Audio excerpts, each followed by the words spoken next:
Rabat Hashem le Zohar ce matin, Parashat Bamidbar, Tahazé, dit Rabbi Shimon Bar Yochai, viens voir, Kivan de Barna Shavit Slota ki Gavnada, Bovada Bimilula. Une fois qu'une personne a fait la prière comme il faut, Bemilula, avec tout le mot qu'il faut, avec le bien articulé et bien prononcé, Vekashir Kishura di Yehuda, et il a fait le Yehud, il a fait cette union de Akadosh Baruch Hu avec la Shechina, comme nous disons, le Hada Hashem Baruch Hu ou Shrinte. Le Kadosh Baruch Hu avec la Shechina. Une fois qu'il a tout terminé, Ishtakach d'Aliade Mitbarchim, Ilaim Vetatain, avec cette prière que la personne a fait, il emmène des bénédictions au ciel et sur terre. Keden, maintenant qu'il a fait la prière comme il faut, et il a emmené les bénédictions,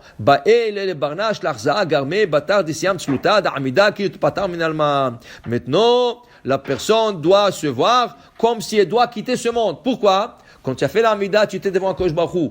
Akadosh Baruch Hu, c'est Elohim Chaim. C'est Dieu vivant, c'est la vie. Et quand tu recules, c'est comme si tu recules de la vie, dit Rabbi Shimon Bar Yochai. Maintenant, la personne doit faire semblant comme s'il va quitter ce monde.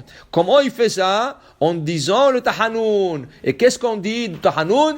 Le David, Elecha Adonai, Nafshi Essa. David, il dit, Nafshi Essa. Je donne mon âme. Et il dit ici le Zohar,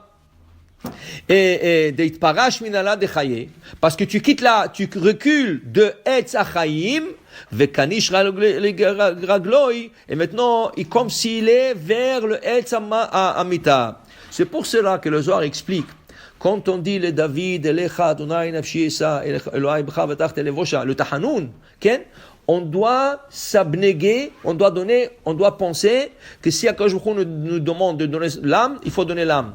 Il faut le faire avec la kavana, comme si on quitte ce monde. Et il dit le Zohar, celui qui fait ce mizmor, il ne fait pas cette kavana, hayav mita. Si tu fais le David, Elecha, Adonai, Shisa, et tu fais pas la kavana qu'il faut, hayav mita. Alors, dit le Rab Ben Ishchai, alors c'est dangereux de faire ce mizmor-là, sans kavana, c'est dangereux. Dit le Rab Ben Ishchai, c'est pour cela. Comment s'appelle cette mizmor? Dans la halacha, comment s'appelle cette mizmor? Nefilat apaim. Nefilat apaim. Pourquoi nefilat apaim? Parce que c'est comme on tombe en avant. Alors normalement, tu dois mettre ta tête sur le bras. Tu le mets sur le bras gauche et tu dois faire le David, Elecha Nafshi Isa.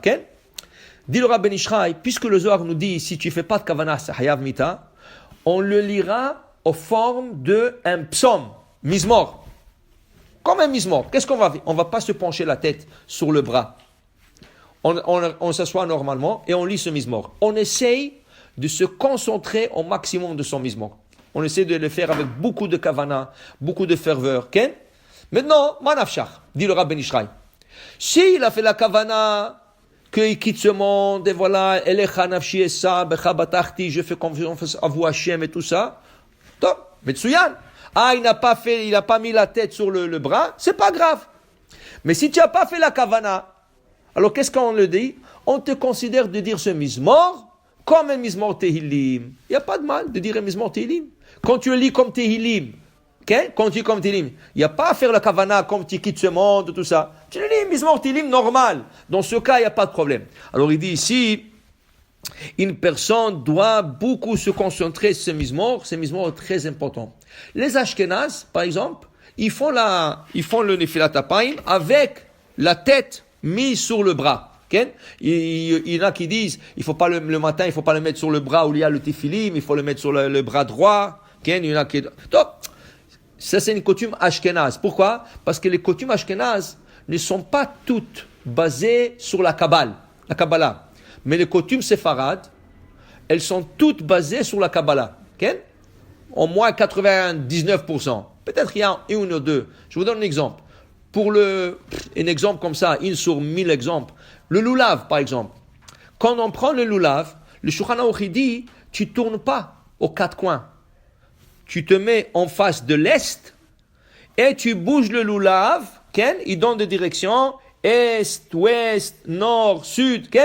Et tu bouges pas. Rien que tu diriges le loulav vers l'est, vers le est, vers le sud, nord et vers le sud. Tu bouges les mains, mais tu tournes pas. Vient le Harizal, le beau-père du Rabbi Yosef Karo, dit non. On doit se tourner vers la direction où on bouge le lave, et les directions ne sont pas pareilles. Les directions sont sud, nord, est, en haut, en bas, ouest. Okay? Qu'est-ce que nous faisons tous? On suit toujours le Shulchan Aruch. Mais quand il arrive aux paroles de Harizal, on suit le Harizal. Quand le Harizal disait quelque chose, pourquoi? Parce que le Harizal s'est dévoilé rien que les 2 dernières années de sa vie. Et le Shulchan Aruch, il a dit, si j'aurais su qu'est-ce qu'il dit, je l'aurais introduit dans le Shulchan Aruch. Mais le Shulchan Aruch était déjà écrit. Le Harizal a dévoilé des choses après. Alors oui, il y a le Shulchan Aruch, mais il y a aussi le côté Kabbal. Okay? Alors les Ashkenazes qui étaient en Europe n'ont pas accepté la Torah de Harizal. Même leur côté kabbalistique, il n'est pas pareil comme le Harizal. Il y a différentes versions du Kabbal. Et là, le Séfarade, nous, on tient au Harizal, qui était de dernière génération, il y a 500 ans, et tout ce qu'il disait, c'est des vrais Elohim Haïm.